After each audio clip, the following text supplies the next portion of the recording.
מתקשרת אליי בסביבות חודשיים, אני אשלח לך את זה. כשהייתי בפולין ועיינתי בכל מיני מסמכים שהגישו לנו, פתאום קפץ לי לעיניים רוזוודוב. אני יודעת שאהרון מרוזוודוב, כל המשפחה מרוזוודוב. התחלתי לעיין ופתאום אני רואה פייבל לומפ וגם הסבא שלכם, איך קראו לו? קורצווייל משה, ופתאום אני רואה שמות ששמעתי במשפחה. אז לקחתי וצילמתי את המסמכים. המסמכים מתייחסים ל-1929, אני אתן לך עוד מעט לצלם עד כמה שאפשר, וכמה תרמו, כמה המשפחה שלכם תרמה ליהדות ארץ ישראל, לקרן קיימת עבור ארץ ישראל. ופתאום התברר שפייבל לומפ באמת היה אדם עשיר כפי שמספרים, והוא תרם סכומים מאוד מאוד מכובדים. והסבא תרם סכומים מאוד מכובדים. ולמה אתה יכול לקרוא לנו את הסכום? עכשיו אחותי אמרה לי שאת הסרט הזה היא ביקשה שישלחו לה את העתיק של הסרט, והיא תשלח לי את זה פשוט שיהיה לנו גם משהו להראות שורשים, לא רק סיפורים אלא משהו ממשי. תקרא לנו רק מה כתוב. את זה להעביר לו? זה לא מפולין, זה מהארכיון המרכזי בסדר, אבל היא לתולדות העם היהודי. בסדר, אבל היא מצאה את זה בפולין, היא צלמה את זה בפולין. אוקיי, בוא תראה לנו רגע את המסמך. מקדימה תראה את המסמך. כן. ותקרא לנו מה כתוב. תראה להם רוזוודוב איפה כתוב עם האצבע.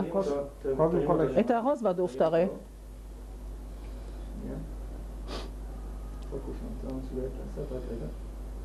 עכשיו גם ככה לא חזק. לא, היא לפני רגע התמקדה.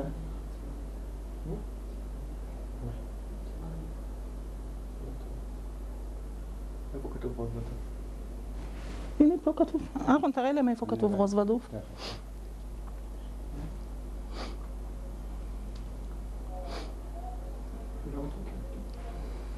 אולי יותר קרוב. יופי, תרים עד שוב? תרים. תראה להם. יותר אחורה אולי? לא, אתה תרים אותה למעלה. כי כשאני מוריד, כי זה למעלה. יופי. עכשיו תרים את הדף כלפי מעלה. מיד נפתח את הפוקוס. אתה מצלם כל הזמן תגיד? כן. אחרי זה נהיה ארוך מדי את מה שאפשר. אני רוצה לעבור לצד השני. אוקיי, צד שני.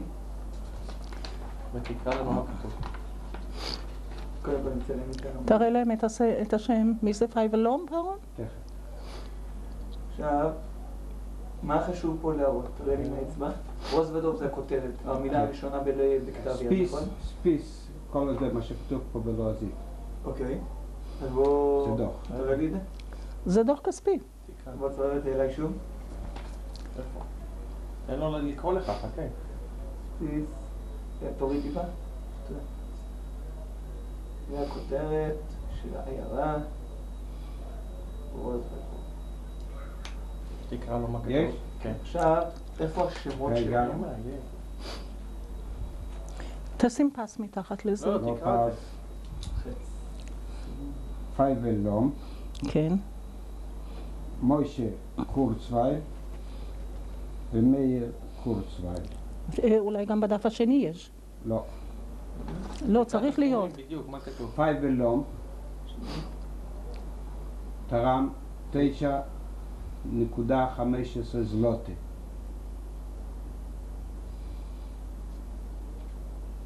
כן. מוישה קורצווייל, הסבא, אבא של אמא שלי. סבא רבא שלי.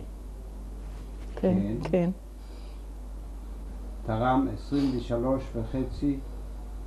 זלוטה, אם אני לא טועה. כן, בדיוק. אתה רואה את הסכום שם? מאיר קורצווייל, הדוד שלי, אח של אמא, תרם נדמה לי 4.5 זלוטה. נכון. וכל זה ב-1929. בדף הראשון ישנו התאריך. לא לקרן. עבור יהודים בארץ ישראל. גמרת? כן. עכשיו תראה בדף השני אם יש עוד משהו, בדף הבא. לפולסקו-גליצייסקי גמיני, יזראלסקי פלסטיני. רגע, תודה רבה. עוד פעם תגיד את זה? חכה, רגע. לפולסקו-גליצייסקי גמיני,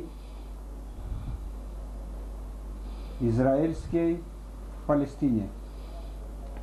תראה בדף הבא אם יש עוד משהו. זהו. לא, תראה עוד דף. זהו. לא יש, מה יש בדף הבא? כל מיני שמות. לא, אבל לא מופיע עוד לומפ או... לא. או קורצוויין? לא. רגע, ומה יש בדף? זה סך הכל. פה זה הדוח הסופי. של כולם. של כל הרשימה. הנה רוס ודוף. איפה כתוב רוס ודוף? יהדות רוס ודוף. איפה כתוב רוס ודוף? פה לא כתוב. פה כתוב. אז מה אתה יכול לספר לנו על התקופה של העיירה עדיין? מאז שאני זוכר את עצמי, אני זוכר גם את אבא ואת כל הבני דודים שהיינו למעשה קבוצת חברים. על ידי זה גם הבן דוד שלנו, שלמה, כשהיה בחופש הגדול, בא אלינו שהוא יוכל לשחק איתנו. הוא היה בעצם הכי גדול. היה אריה וקס, מרדכי, אני, וכולנו שיחקנו ביחד. למרות הבדלי גילים. ההבדל ביני ובין מרדכי הוא 1.3 שנה בערך. מרדכי הלך לכיתה ב'. איפה אתה מדבר? בפולין? בפולין, לפני המלחמה. אני התחלתי ללכת לכיתה א' עם המיגרנות שלי. דוד מרדכי היה חולה מחלות אחרות.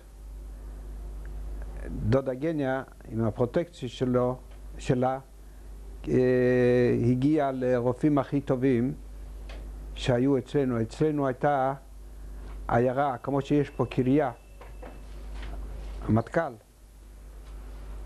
עם בתי חולים צבאיים, כך היה אצלנו שם גם כן. קריה צבאית, ובתוך הקריה היה בית חולים, עם כל המכשור החדיש ביותר. ודוד מרדכי קיבל שם את הטיפול, בעזרת אותם הרופאים שדודה גניה תפרה להם שמלות, לנשים שלהם. באחת התקופות, דוד מרדכי נשלח לקרסנויארסק. זה היה אחרי הבר מצווה שלו כבר? בטח. אתה זוכר משהו מהבר מצווה? לא. אני גם לא זוכר את הבר מצווה שלי. אני רק, יש לי מתנה שקיבלתי לבר מצווה. למעשה קיבלתי 2 מתנות, אבל אחת יש לי ואחת סבא מסר למישהו אחר. אני אגיד לך את זה אחרי זה. דוד מרדכי נשלח לבית הבראה לקרסנויארסק. שם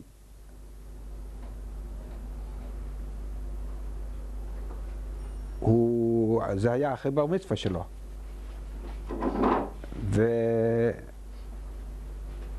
ומה שידוע לי,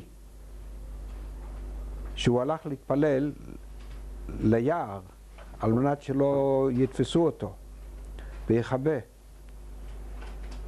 ושם בכל זאת תפסו אותו והתחילו לחקור אותו איזה מכשיר יש לו על הראש ועל היד. שמא זה איזה איתות, מכשירי קשר שהוא מוסר לגרמנים. פתחו לו את התפילין לראות מה יש שם בפנים. מה הלאה אני לא זוכר. את הדבר הזה אני זוכר. כמובן, בתור נער לא יכלו לעשות לו כלום, כי לילדים לא עשו כלום. מקסימום יכלו לבוא לחקור בבית. כמובן שאחרי שהיה לנו כבר את החומשים, ואז אבא בלילה, אחרי הבית ספר שלמדנו, אבא בלילה ישב איתנו ולימד איתנו חומש. תמיד החומש היה נר לרגלינו. בלי זה לא זזנו כלום. אפילו סבא כתב לי מכתב פעם פה למקווה ישראל, מגרמניה. אז הוא כתב לי, תדאג תמיד ללמוד, כי הזמן רץ. תמיד דאג ללימוד, לחינוך.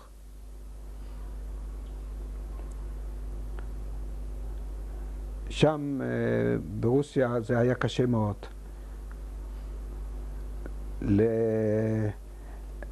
לדוד מרדכי כנראה זכרו את התאריך בר מצווה, תאריך הבר מצווה, תאריך יום הולדת שלו בעברית. את התאריך שלי לא ידעו. אז דוד צבי עם חבר שלו ישבו ורצו להגיע מה התאריך שלי בעברית. כי בלועזית זכרו, אמא זכרה, 27 נובמבר, 31. בעברית לא ידעו. חקרו, בדקו, למדו, הגיעו לתאריך ו' כסלו. לא רחוק, אבל זה י"ז כסלו.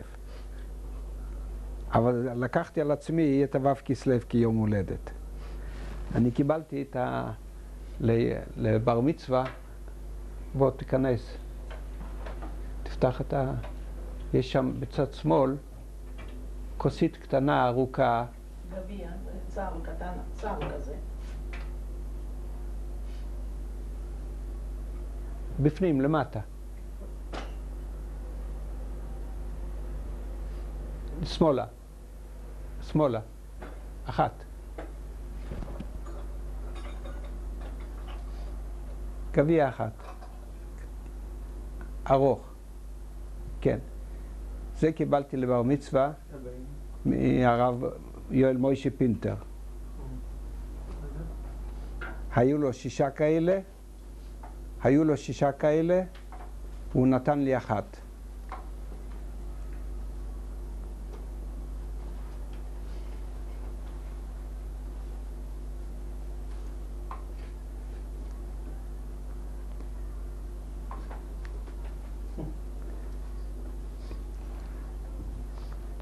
מתנה שנייה קיבלתי מיהודי רוסי, ספר תורה קטן, ממש קטן, גודל 15 סנטים, בתוך ארון קודש קטן.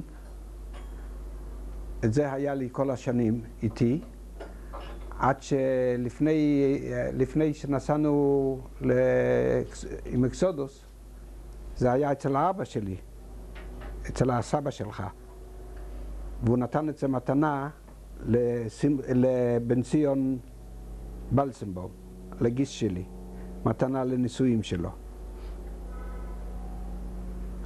הוא לא שאל אותי אם אני מסכים, אבל זו עובדה, הוא נתן לו את זה מתנה. וזה, היה לו את זה בארץ גם כן. עד שזה... אתם נמצאים בעיירה הזאת, בעיר הזאת שמה, והמלחמה נגמרת. שם, רגע, שם כל החיים שלנו עבר לנו. ששם היינו עד 46. 3 שנים, כן. למה 3? 3.5 שנים. מ-41. כולל 46, כן. שם גמרתי 5 כיתות. מחדש. ודוד מרדכי הגיע לכיתה 6. תמיד הוא היה כיתה 1 יותר ממני.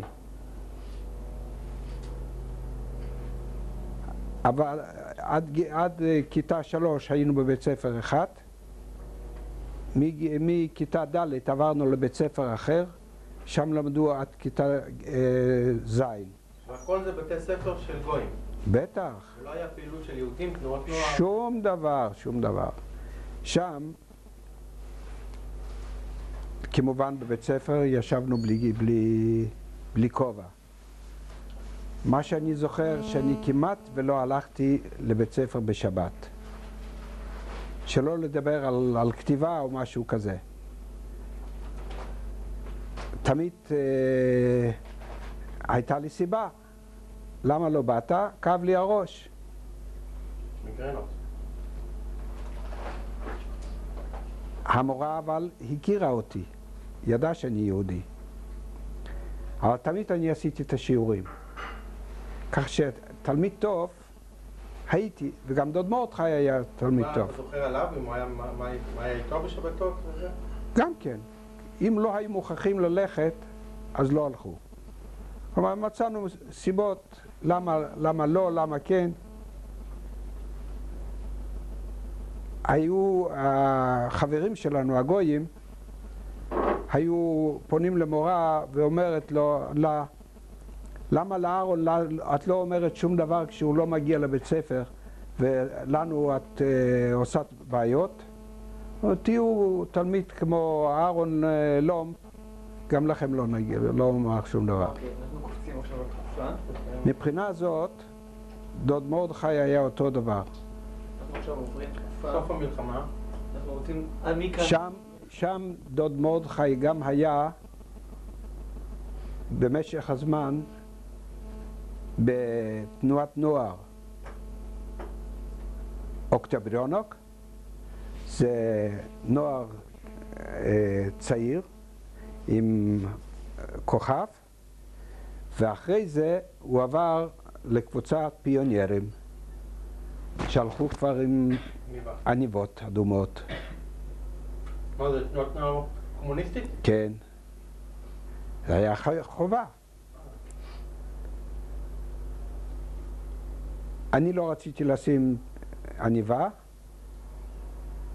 המורה באה בטענות, אמרתי לה, מה את רוצה, שאני אהיה תלמיד טוב או שאני אלך עם עניבה? אני תלמיד טוב, אני לומד, אין בעיה. אחרי הלימודים לקראת סוף המלחמה, אנחנו, הפולנים, הקימו בתי ספר בתוך המרחב של בתי הספר הרוסיים. אחרי הצהריים עשו כיתות לימוד פולניות, שהיהודים והפולנים, היו גויים גם, ילמדו פולנית לקראת חזרתם לפולין. שם המורה שלי היה פרופסור לגיאוגרפיה. אני במפגין לא רציתי להוריד את הכובע אצלו. אני תמיד הלכתי עם כובע. אז הוא אמר לי, תוריד את הכובע. אמרתי, אני לא רוצה. אני אספר לאבא שלך. תספר לאבא שלי. זאת אומרת, זה לא היה לו סמכות כמו למורה רוסי. לא פחדתי ממנו. עשיתי מה שאני רוצה. אני לא רציתי להוריד את הכובע, לא הורדתי את הכובע. טוב, נגמרה המלחמה. נגמרה המלחמה ב-46, המלחמה נגמרה ב-45. ב-46 הרוסים החליטו שמרשים לפולנים לנסוע חזרה לפולין. נתנו לנו רכבת שלמה לכל האזרחים הפולנים, יהודים, גויים. העלו אותנו לרכבות ונסענו לפולין. הגענו לאצ'ינסק, לשצ'ין, ב-46. אני נכנסתי, או הכניסו אותי, לקיבוץ של המזרחי. בתוך המסגרת של הקיבוץ, היה גם קבוצת ילדים. היו בוגרים והיו נוער. איפה סבא היה? עוד לא. סבא היה, שלחו אותו ללמוד. בישיבה נדמה לי. שם, בשצ'ין. לקראת הסוף, גם הוא נכנס. זה של הילדים, לבית. כן, כן. כי אנחנו, אחרי זה עלינו ביחד. גם עם בנימין שטרן, היה אותו דבר, הוא הצטרף יותר מאוחר. ונסענו, בסוף, נסענו קדימה לקראת עלייה לארץ. לבד, בלי ההורים? בלי ההורים. במסגרת המזרחי. במסגרת המזרחי. דוד צבי היה גם בקיבוץ הזה. הוא עוד נשאר כי הוא עבד עם הבריחה. ואנחנו, הילדים, לא ידענו כלום. למעשה, האבא שלי ואימא שלי ודודה גניה לא ידעו שאני נוסע באותה שיירה. ואנחנו לא ידענו שהם נוסעים גם באותה שיירה. בדיעבד התברר שהם נוסעים איתנו. אבל אנחנו כל הזמן היינו קבוצה נפרדת. העלו אותנו לאוטובוסים בשצ'ין ונסענו לגרמניה. בתור ילדים ניצולי פוגרום. היה פוגרום בקלצק, ואנחנו היינו אותם הילדים שניצלו כאילו. למה זה היה חשוב להגיד שאתם... כי אי אפשר היה לנסוע בחופשיות. פולין הייתה תחת משטר קומוניסטי, ואנחנו ברחנו לצד המערבי. עברנו בגבולות, שחדו שם את מי שהיה צריך לשחט. ואתם כל הזמן הזה תחת ואנחנו, של המזרחי. כל הזמן. אנחנו מגיעים לברלין. בברלין מכניסים אותנו למחנה שלכטנזה.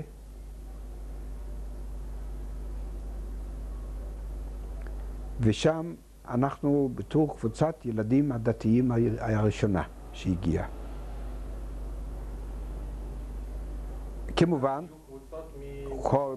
מכל מיני תנועות, מכל מיני מפלגות, הכל היה שם. לא למדנו שם, כי שוב, אנחנו כל הזמן היינו בדרכים, אי אפשר היה ללמוד. אבל פעילות תנועתית הייתה. אם הלכנו לאכול למסעדה או לחדר אוכל, הלכנו בקבוצה. שלושה, כמו שהולכים פה במחנה. וכמובן עם השירים מסביב ליום השר, ואנחנו הפלמ"ח, והכל, הכל, הכל. השירים שהביאו לכם... שלימדו אותנו לשיר. זאת אומרת, היו לכם מדריכים מהארץ. מדריכים מהארץ או מחוץ לארץ. היו אנשים שידעו עברית קודם.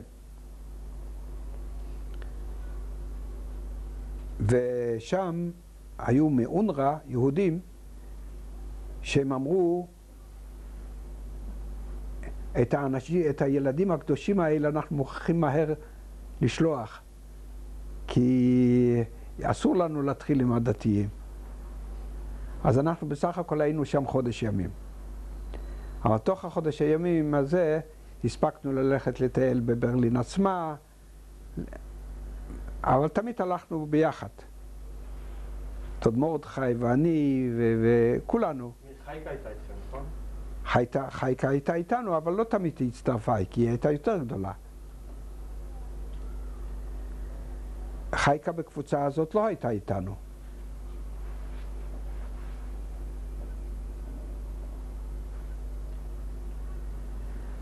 ואתם יוצאים מברלין? מברלין כמה זמן לפעמים? חודש ימים בערך. משם נסענו הלאה, הגענו לרוזנהיים או אשאו, אני לא זוכר מה קודם. מכל מקום, בסוף הגענו לאשאו.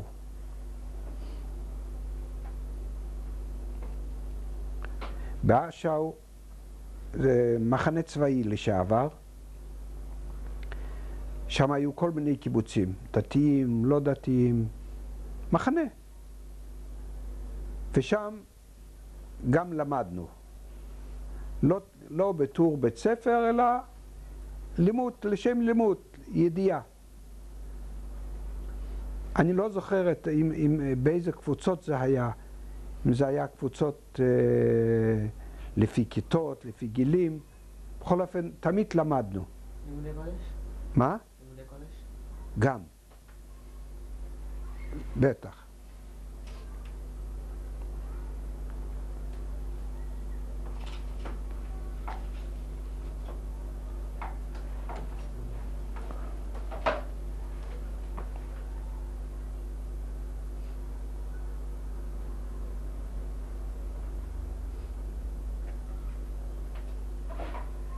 כל הזמן מכניסים בכם ציונות, שירים. כל הזמן, בלי הפסקה, כן.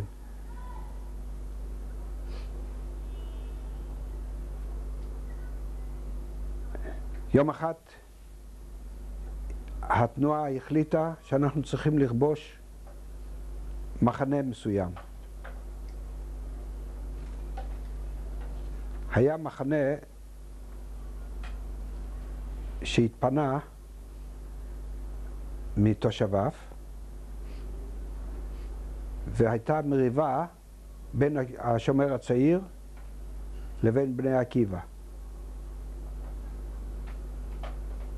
ואז אנחנו, כלומר בני עקיבא, בדואר לדודה פרידה מתנה לחתונה, כי לא רצינו לפספס את העלייה לארץ. כי כשפנו לסבא שרגא, זיכרונו לברכה, למה אתה נותן לילדים לנסוע לבד? אז הוא אמר, אנדש ונדיקץ נשארי בדם וסר. אחרת החתול לא יעבור את הגשר. מוכרחים, אנחנו משפחה גדולה, ניסע כל אחד, נגיע, נתאחד. אז אברהם נסע ב-47 בתור גיוס חוץ לארץ, אנחנו נסענו בצורה אחרת.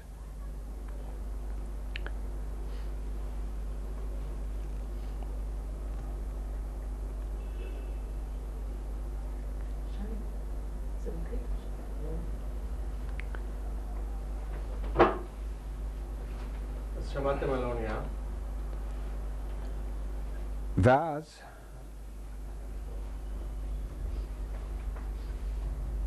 ואז כשדודה פרידה קיבלה את המתנה, התחילו לפתוח את החבילה. פותחים, רצו כבר לזרוק, אבל פתאום הרגישו שבכל זאת יש משהו בפנים. עד שפתחו, זה היה בקבוקון קטן. זה הקוריוז. בסיכומו של דבר, נסענו לצרפת. בצרפת הגענו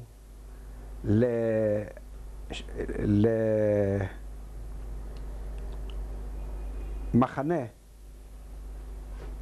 שקראו לו מוצא. זה היה בהר גבוה, ושם היו המון יהודים מכל המפלגות, ילדים, מבוגרים, מכל הסוגים. וחיכו לישוע. עד שיום בהיר אחת הגיעו צלמים והתחילו לצלם אותנו. כמובן שהצילומים היו צריכים להיות מטושטשים. שלא יראו שום דבר, כי אני יכולתי לקבל תמונה של ילדה. וילדה יכלה לקבל תמונה שלי. בלי שום דבר, בלי בגד, ערומים כמעט, חצי תמונות, קדימה, לא ידענו. למה? אמרו לנו, צריך תעודות. נתנו לי גיל, אני לא זוכר איזשהו גיל, אמרתי, איך אתם נותנים לי גיל כזה? זה לא יכול להיות. תשנו לי, שינו לי. שם התפשרתי. היו לי כמה שמות, כמו לסטלין היו 7 שמות, גם לי היו כמה שמות. כל פעם נתנו לי שם אחר. אותו דבר מרדכי, אותו דבר כולם.